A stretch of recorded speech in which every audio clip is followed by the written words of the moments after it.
Hi అండి. Welcome to hall is well. నేను వారం రోజుల క్రితం అనపత్తి వచ్చానండి. తూర్పుగోదావరి జిల్లా మా పుట్టిల్లండి అనపత్తి. నేను 5 లక్ష వారాలు అయితే చేశాననమాట. ముడుపు కట్టానండి. మీ అందరికీ కూడా తెలిసే ఉంటుంది. బాబావారికి 5 లక్ష వారాలు చేస్తారు కదా, అలా నేను చేశాను. అవకాశం అంటేనండి, మనం షిరిడి వెళ్ళండి, అక్కడ ముడుపు అయితే చెల్లించాలి. కానీ నాకు కుదరలేదనమాట. అందుకనేసండి నేను మా గోదావరి జిల్లాలోనే ఆంధ్ర షిరిడీగా పేరుగాంచిన బలభద్రపురం అండి. ఆంధ్ర సాయిబాబా అనమాట ఆయన. షిరిడి వెళ్తే ఎంత ఫలితం అయితే ఉంటుందో ఇక్కడ కూడా అంతే ఫలితం ఉంటుందండి. అందుకనేసండి నేను ఇంకా ఇక్కడైతే ముడుపు చెల్లిందామని వచ్చారనమాట అండి. అలాగే ఈ బలభద్రపురం గ్రామంలోనండి కొలువై ఉన్న టెంపుల్స్ అయితే చాలా బాగున్నాయని అందరూ చెప్పుకుంటున్నారనమాట.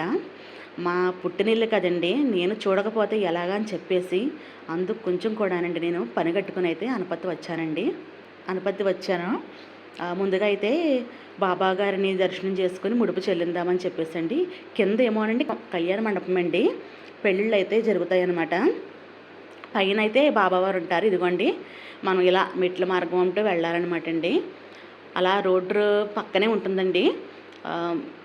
ఆ రోడ్డు అండి కాకినాడ వెళ్ళే రోడ్డు అనమాట. అలాగే గొల్లల మామిడాడ మీరు అందరూ కూడా వినే ఉంటారండి. గోదావరి జిల్లాలో బాగా పేరుగాంచిన రాములవారు టెంపుల్ అండి. అలాగే సూర్యభగవానుడి టెంపుల్ కూడా గొల్లల మామిడాడలోనే ఉందన్నమాట. అలాగే మా గోదావరి జిల్లాలో ఆంధ్ర షిరిడీగా చెప్పబడిన బాబా టెంపుల్ అయితే చాలా ఫేమస్ అండి. ఇక్కడ ప్రతి లక్షవారం కూడా అన్నదానం అయితే భారీ ఎత్తులో జరుగుతుందండి. అలాగే ఇక్కడ ఏంటంటేనండి బిర్యానీ ప్యాకెట్స్ కూడా అమ్ముతారండి. కాస్ట్ కూడా తక్కువే, చాలా రుచిగా అయితే ఉంటుంది.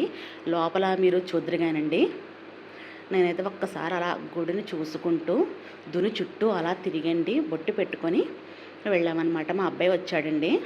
నేను మా అబ్బాయి బస్సుకు వచ్చేసామండి.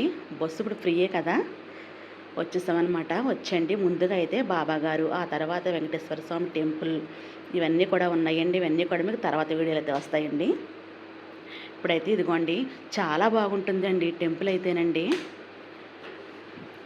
బాబాగారు అయితే పెద్ద విగ్రహం, చాలా బాగుంటుంది. నేనైతే ఊళ్ళో ఉన్నప్పుడైతే ప్రతి లక్షవారం కుదిరినప్పుడల్లా వచ్చి దర్శనం చేసుకునేదాన్ని అండి.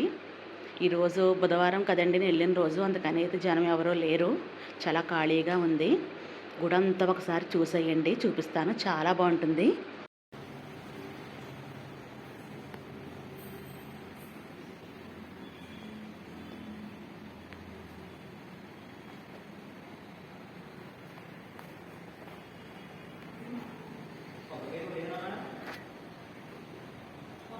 ఒకసారి